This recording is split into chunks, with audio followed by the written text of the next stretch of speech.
It was a rainy day, with large droplets of rain falling heavily onto the pavement and the people passing along the busy avenue. At this late hour, no one noticed the elderly woman slowly making her way down the road. The raindrops trickled down her wrinkled cheeks and onto her worn-out clothing. Her old coat, carefully patched in several places, clung to her thin frame, while her antiquated boots seemed on the verge of falling apart. A large, discreet scarf was wrapped around her head, and in her hands she clutched a piece of paper, constantly glancing at it and then looking around. "This must be the place, yes. The house number matches," she murmured softly. Finally, she let out a sigh of relief as she stopped in front of an elegant restaurant. Outside, people dressed in expensive clothes were stepping out of luxury cars, their faces radiating satisfaction as they entered the restaurant. "You've only got time to beg for money, I see," muttered one of the men carelessly as he passed by the elderly woman, but she didn't seem to notice the unpleasant remark. She opened the large glass door and stood for a moment, taking in the sight of the brightly decorated walls and exquisite furnishings. Then, she slowly approached the receptionist's desk. The young woman at the counter, who had been smiling warmly just a moment ago, quickly changed her expression. She wrinkled her nose in distaste and spoke with reluctance. "You must have the wrong address. Please leave the restaurant immediately, or I will have to call security." "Dear girl, I'm not leaving.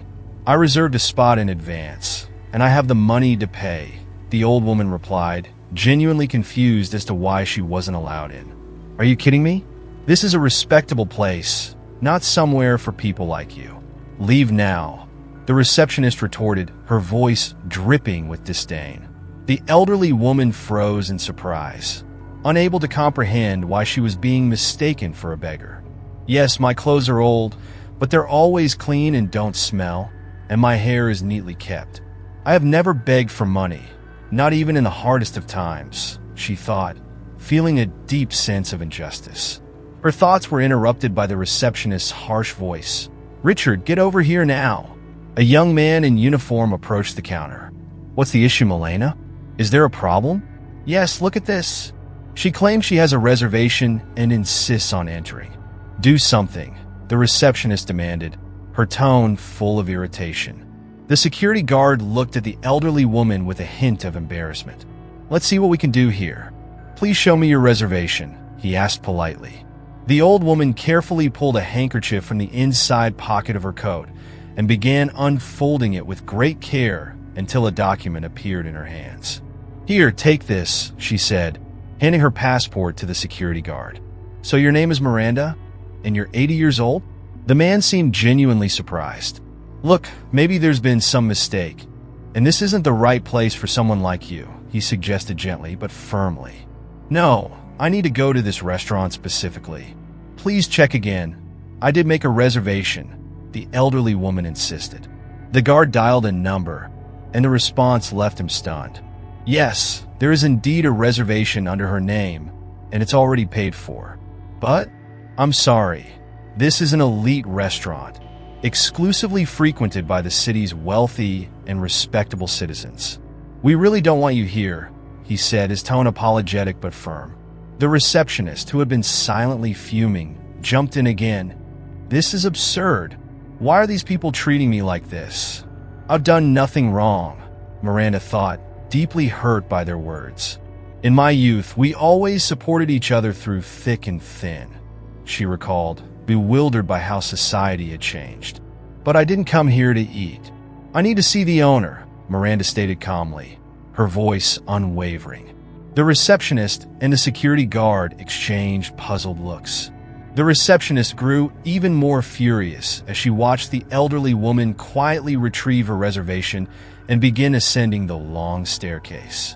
"Do you realize what's going to happen when this person gets close to the guests?" she snapped at the guard. "What do you want me to do?" Richard replied, a bit exasperated. "Don't worry, the manager will kick her out in no time, and we'll be fine. You know how hard I've worked to keep this job, and I'm not losing it over some old woman.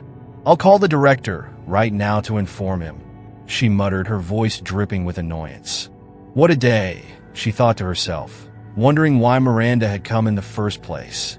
Miranda struggled up the stairs, each step sending a sharp pain through her legs. Finally, she reached the top, exhausted but determined. She pushed open the heavy door and found herself in a large, crowded hall. The room was ablaze with countless bright lights, and every corner was adorned with colorful decorations. The tables were lavishly spread with all kinds of delicacies, and waiters carrying golden trays weaved through the guests, who were dressed in expensive suits and evening gowns. Miranda felt out of place, her discomfort evident as she caught the disdainful gaze of a man whose finger was pointed directly at her. "What is this? This isn't a homeless shelter. Look at that," he exclaimed, waving over a waiter. "Hey, can't you see what's happening here? Do something about it." "Yes, sir. I'll inform the supervisor right away. We'll take care of this. Don't worry," the waiter replied, hurrying off to deal with the situation. Can you believe it? This homeless person has the audacity to walk into a restaurant like this. "Where are the guards? They must not be paying attention," remarked a woman in a sparkling dress, her voice dripping with disdain. Miranda, horrified by what she was hearing, closed her eyes tightly. She had never experienced such humiliation in her life. All she wanted to do was disappear. Another woman, who was clearly under the influence of alcohol, joined in, pointing a mocking finger at Miranda. "Isn't it a bit late for Grandma to be dining out? At her age, she should be thinking about eternal rest, not fancy dinners. Care to join us at our table? Just don't sit too close." "I'm allergic to that street smell," she sneered, her laughter echoing through the restaurant. The loud, narcissistic laughter filled the room, causing the elderly woman to fight back tears as she stood there, enduring the cruel injustice. "What is wrong with me? Yes, I am old, but that's no reason to mock and shame me in public. Don't they realize they will grow old too? How can they not understand that?" Miranda thought to herself, her heart heavy with sorrow. She remembered a time when such behavior would have been unthinkable, when the elderly were always treated with respect, regardless of their wealth. But she couldn't say any of this out loud. Unfortunately, the ridicule continued unabated. Shouts and jeers came from every direction. "I didn't pay all this money to see a homeless person. Why should we tolerate such misery? Where's the manager? I'll shut this place down," one of the guests bellowed, his voice full of outrage. The waiters, feeling a mixture of pity and fear, retreated to the corners, whispering among themselves. They were deeply saddened by the treatment of the elderly woman, but no one dared to intervene in front of the drunken crowd. This restaurant was a place where the wealthy came not just to dine, but to flaunt their status, and working here was considered prestigious. The owner was generous and paid his staff well. None of them wanted to risk their jobs.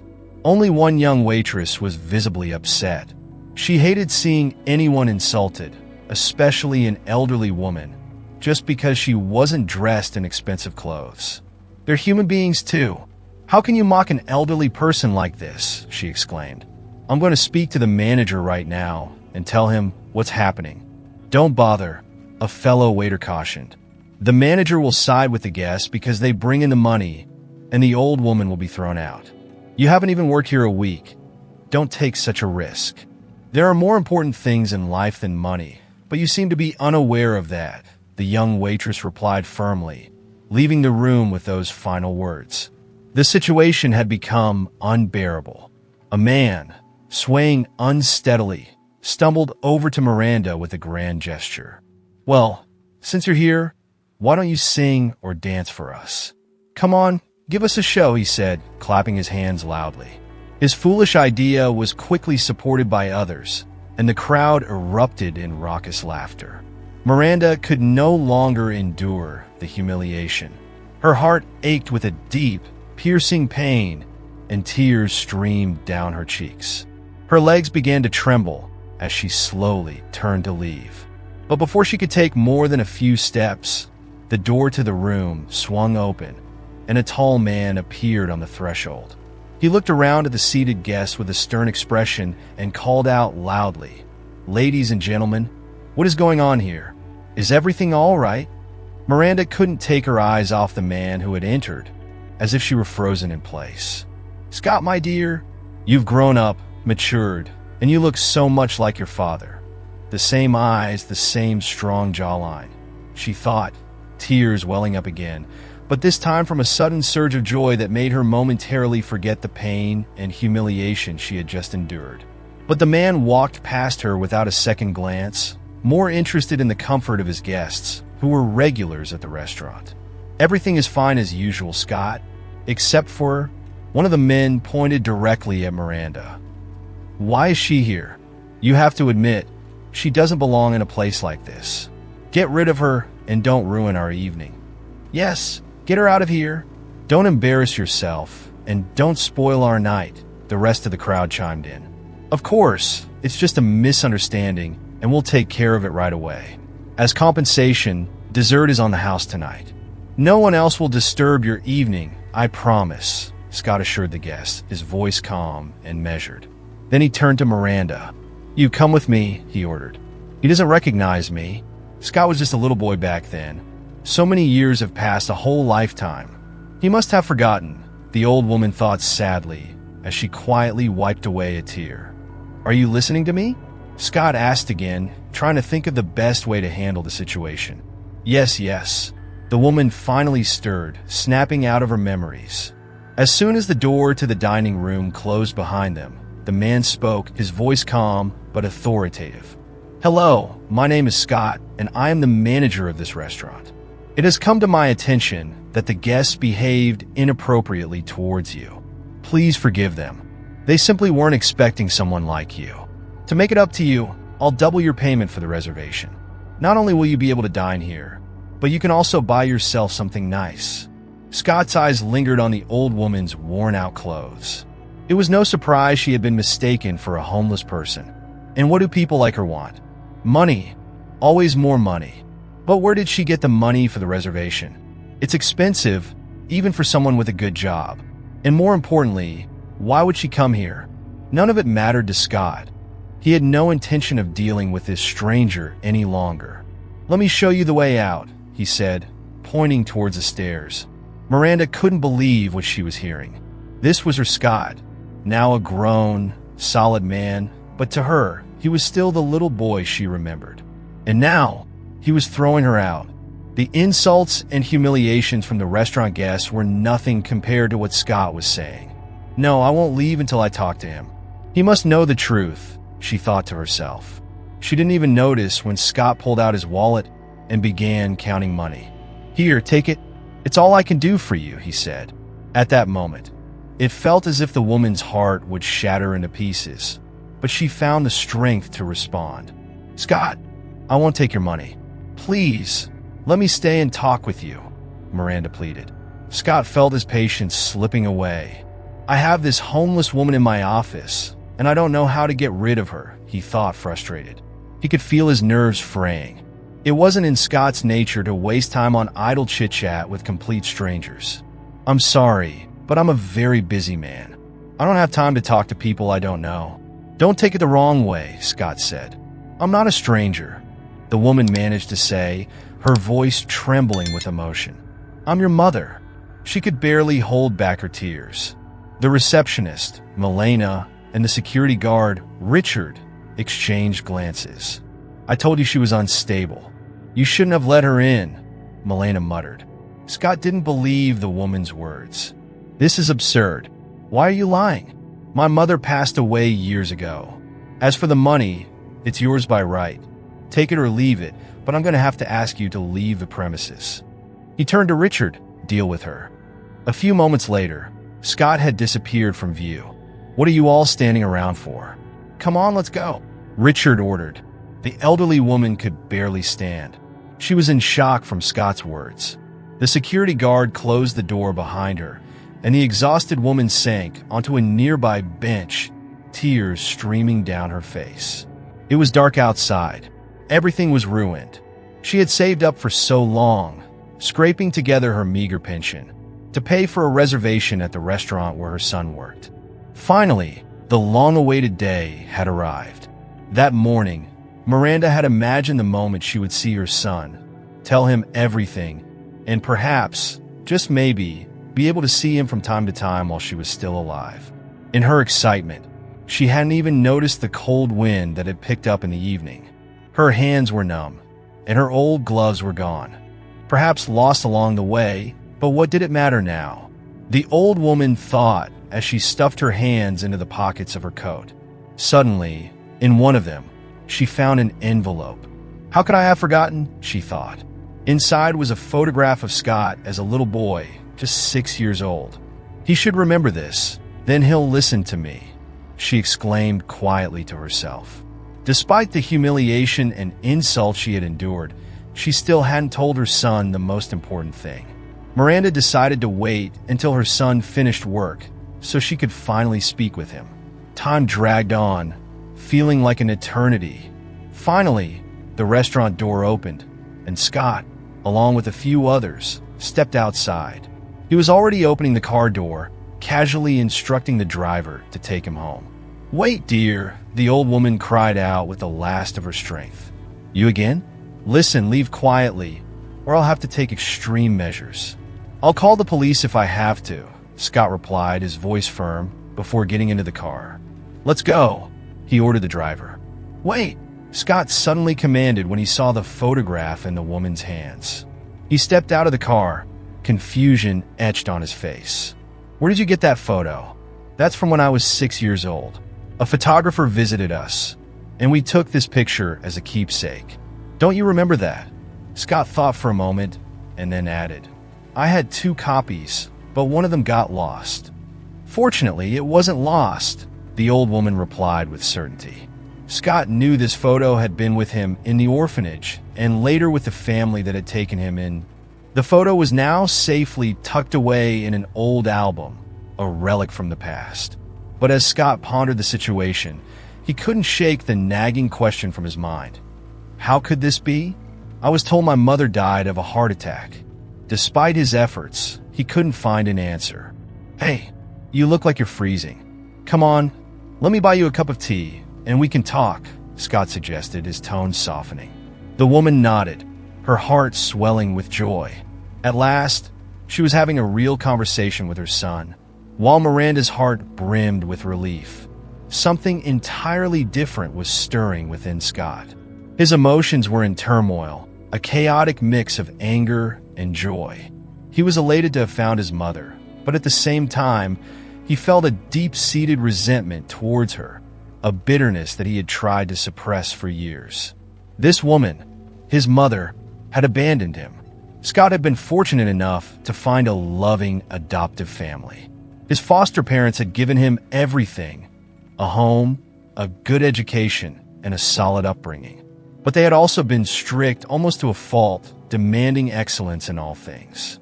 What Scott had truly craved, and had been denied, was the unconditional love of a parent. Could things have been different with his biological mother? Perhaps, but they hadn't been. "Why did you abandon me?" he blurted out, his voice tinged with anger. "And now, after all this time, you're trying to find me? It's too late to change anything." "Please, my son, listen to me," Miranda began, her voice trembling with emotion. "I want to tell you everything. Just don't interrupt, and you'll understand. I was born into a large family," she started, her voice growing steadier as she delved into the painful memories. "My mother had 7 children, and I was the oldest. After my father died, my younger siblings grew up, created their own families, and moved away. I was the one left behind, living in my parents' home, alone. No husband, no children, no stable family. It pleased my mother to have me there, but I was miserable, feeling as if my life had been wasted on nothing. But one day, everything changed. Thomas came to town, and I fell in love with him at first sight. My mother accepted him reluctantly, having little choice, but my happiness was short-lived." Miranda's voice broke as she continued. "Thomas drowned, and the pain was unbearable. I was dying inside from sorrow, but the problems didn't end there. My mother passed away from a heart attack, and I was left utterly alone. Life seemed meaningless. But then, I received the most wonderful news, you, my son. I discovered I was pregnant. You were the best thing that ever happened to me. I cared for you, loved you, and wanted nothing more than to be the best mother, tender and loving, a true gift from fate." Scott's expression hardened as he listened. "If that's true, then why did you betray me by putting me in an orphanage? You speak of your care, but I have no memories of it. What I do remember are the terrible years I spent in that orphanage. If you're here to ask for forgiveness, don't expect it from me. Not even your old age will earn my pity," he said, his voice cold with resentment. The glimmer of hope in Miranda's heart faded quickly. She had hoped that the photograph she brought would help mend the rift between her and her son, but it seemed that hope was slipping away. "Please, son, just listen. I'll explain everything," she began again, desperation creeping into her voice. But Scott cut her off abruptly. "I don't need your explanations. I don't believe you anyway," he said, dismissing her words. So many years had passed, and he himself was nearing 60, but the memory of his childhood had never faded. He remembered how every Sunday at the orphanage, he would wait for his mother to come and take him home, but she never did. Instead of his mother, it was an adoptive family that came. Miranda was at a loss for how to apologize to her son for what had happened. She always remembered the day she had taken little Scott to the orphanage. He had looked at her with tear-filled eyes, pleading not to be left in the care of strangers. But the woman had no choice. She herself was headed to a strange place, a hospital, and possibly for good. "Son, please believe me. I had no other choice," she pleaded. "My heart problems began long ago. At first, it was just discomfort, but then came the severe pain and the attacks. If only you knew how much I blamed myself for not seeing a doctor sooner. When I finally did, it was too late. The doctor said that only surgery could save me, and even then the chances of survival were slim. And even if I survived, I would have to spend a long time in the hospital. Son, I'm so sorry. I was terrified. I had no one to leave you with. I begged my siblings to take you in, but they all had families and children of their own. They gave excuses, saying they already had too many mouths to feed. I thought I was placing you in the orphanage temporarily, just while I was in the hospital, but it ended up being forever." Miranda paused, her voice thick with emotion. But then a miracle happened. The surgery was a success, and I was discharged from the hospital in a month and a half. I went straight to the orphanage to bring you home. But what I feared most happened. You had already been placed with adoptive parents. Terrified, I begged for the address of the family that had taken you in, but the director of the orphanage refused to give it to me. From that moment on, my life lost all meaning. I continued to dream that one day, no matter what, I would find you. Today has been the best day of all. My dream has come true. I finally saw you again. Scott stared at the woman's face for a long time, searching for any trace of his mother's features, but he couldn't recall them. He had no photographs of her, and time had erased her image from his memory. The woman spoke so earnestly about her life that Scott found himself thinking that her words didn't seem false to him. It might have been a fairy tale, but he couldn't help believing it. "How did you find me after all these years?" Scott asked, his voice tinged with curiosity and disbelief. "I'll tell you, my son," Miranda began, her eyes softening with the memories. "About a year ago, I met a woman in the park, someone I had worked with long ago. Her daughter founded a charity that helps place children in adoptive homes. I know it wasn't the right thing to do, but she conducted some research on the family that raised you. Through her, I found you. Oh, my son, how successful and intelligent you've become. I'm so proud of you." Miranda understood, of course, that her son might never be able to forgive her. The pain of a mother's betrayal doesn't easily fade, but perhaps, just maybe, one day he would be able to understand and forgive her. That forgiveness would be the greatest reward she could ever receive. The long pause was broken by Scott.